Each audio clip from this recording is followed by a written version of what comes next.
Welcome back. It is Brunch Education Talk. Now to discuss the issues on education that has been happening this election week is Dr. Chris Imafidon. And Dr. Chris is described by the BBC as the father of the brainiest family in the world. Dr. Chris, you're very welcome to our studios today. It's a pleasure to be here. And it's wonderful to have you here. Now, let's see what is happening. Quite a lot of things have been happening in education. But first of all, let's look at what Moadobuabu Kicho has actually said. She said parents should be banned from smacking their children, and she's the deputy head of the Council of Europe. Moadobuabu Kicho said a ban on physical chastisement would improve parenting skills, and parents at present can smack their children for the purposes of reasonable punishment. Now, why has Ms. Moad actually come up with such a drastic measure about how to chastise children by banning smacking? It is unfortunate that she's campaigning without understanding the dynamics between the child, the parent, and the home environment. If she is a mother and has raised children, she won't say this. Or she probably might say it officially, but unofficially she will find out that there are situations that will require you to intervene. Because they say spare the rod and spoil the child. You cannot say because a child is a child, you will not administer any form of proportionate punishment. Not in anger, but as a way of saying clear message to the child that what you did yesterday was wrong, or what you did this morning was wrong. I personally don't smack my children, but in terms of punishment, it's not something that anybody debates. We all get punished. If you park on a double yellow line, you get an instant ticket. If you're on the red route, you get what? An automatic ticket. If you exceed the speeding limit, it triggers off the camera and the camera sends you a ticket. It is part of the society. The society needs to drive that into children that early. I know they've succeeded in banning smacking in institutions like schools, but for you to interfere with the home dynamics is something that you shouldn't. This is almost becoming a big brother government, that anything you do, before you sneeze, before you cough, you have to take permission from them. Especially when you look at the background of indiscipline today. What has happened to our streets? What has happened to our schools? And what is happening to our society? What is her solution to that? What does she want to say? How do we deal with the gun crime? How do we deal with the youth and knife crime? How do we deal with the issue of indiscipline in school? I mean, you cannot just sit down and say that because you are there's a law that forbids you from chastising the child. Why saying is that he who he loveth, he chastises. If you love a child and you don't correct the child, you don't love the child. If you love a child and it's really your child, you want to be able to straighten the child if he goes off track or if he errs. So what is our solution to dealing with the youth delinquency that we have today? Now let's look at her strategies. How does she intend to push this ban through? Because she is in Europe, she wants to influence all the countries that belong to the EU, and has been campaigning. In some countries they've been, if you like, foolish enough to say they want to ban smacking wholesale. What is the alternative route of sending clear messages to a child that has done wrong? How do you correct? You cannot correct a child just by saying, oh, please don't do that again. At that stage, they don't respond to such pleadings. They still go into mischief, and they're still experimenting with all sorts of boundaries. You have to set clear boundaries at home and say, if you do this, these are the consequences. If you do this, these are the consequences. If you don't do this, this is what happens to you. So if you tell them, clear your plates, clear your room, do this, basic things at home, it is in children to want to undermine the authority of anybody at home. So if your child consistently undermines you, and then grows up to come and undermine you, and then becomes somebody that isn't responsible and becomes doesn't make any valid contribution to society, who has lost? What good is that child?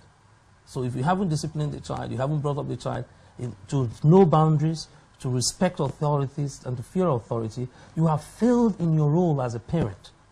Let's look at our state schools here. Smacking has actually been banned in the state schools here in the United Kingdom. And there are other forms of corporal punishment that are actually being given to the children. Now, how effective have they been at actually disciplining these children? It's not been effective. We all know that. We know the soaring rate of teenage pregnancy. We know what happens to boys when they are not Well, as soon as they get out of class, they get involved in a fight. We know the rate of gun crimes. We know the rate of knife crimes. When we look at the statistics, every single statistics that's been analyzed points back to one thing. There's a lack of indiscipline. Points back to one thing, that the fear of the Lord is the beginning of wisdom. Comes back to one thing, that if you are there as a parent and all you can do is just smile, or if you're there as a teacher and all you can do is don't do that, the child does not understand that language. You've got to come with clear, forceful discipline and say, if you are unable to adhere to simple instructions, you're going to be in trouble. We've seen schools that are no-go areas. Children spray graffiti on their head teachers' cars in inner city schools. The police is aware of that. There are some schools in London, if you phone the police and you say you are in trouble and you are able to give them the exact location and they say the proximity to the school, the police will be reluctant to respond to your cry for help because they know that those are areas where the stronghold of crime. And they didn't get it when they were adults. They didn't get it when they were in their late teens. They got it right from when they were young. They say train up a child in the way he should go. When he's old, he cannot depart from it because he's been trained to do that way. Training requires discipline. There's nobody that has achieved in life, in any sphere of human endeavor, be it sports, be it music, be it education, that has not gone through training. And training is not a fun thing. Training means you're withholding back what you would have loved to do. You're sacrificing luxury, you're sacrificing the spirit of mischief, and you are doing what you're asked to do. You need that. Thank you so much, Dr. Chris. Now, let's see what's been happening in the nation on education. Now, the nation is actually going to the ballot box tomorrow. And what are the three main parties actually saying about education? What are their policies when it comes to education? It's sad because the main parties are not excited about education. They've forgotten that the greatest asset any nation can have is their universities.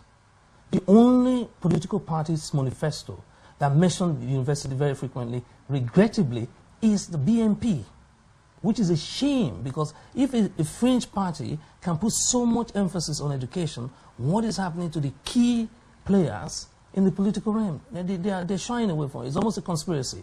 The Tory government said, oh, we'll make sure that we give power to head teachers and then we'll make schools, make it possible for parents to set up schools. That's what the Tories are saying.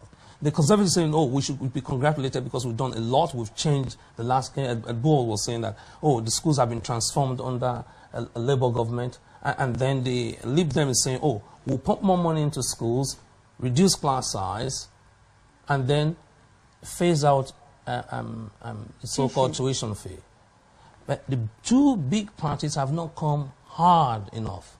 They don't understand what recession is. After a recession, there is a boom. And when there is a boom, you don't have sufficient manpower that is trained to help the recovery. The biggest vehicle that will bring back any economic recovery is your resources. And when we're talking now, we're talking about human resources, intellectual resources, skilled men and young women. They don't seem to have focused on that enough.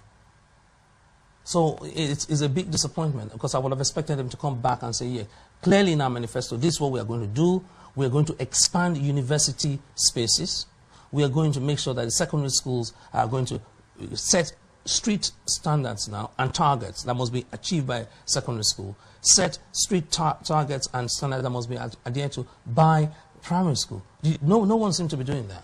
Talking about budget cuts for the universities now, let's see what's happening. Lecturers at 14 universities and further education colleges in England are staging a wonder strike over budget cuts, and that day happens to be today. Yes. Now let's take a look at the universities that are participating in this strike. We have King's College London, we have Westminster University, Sussex University. Is striking the best way that the lecturers can actually express their intent?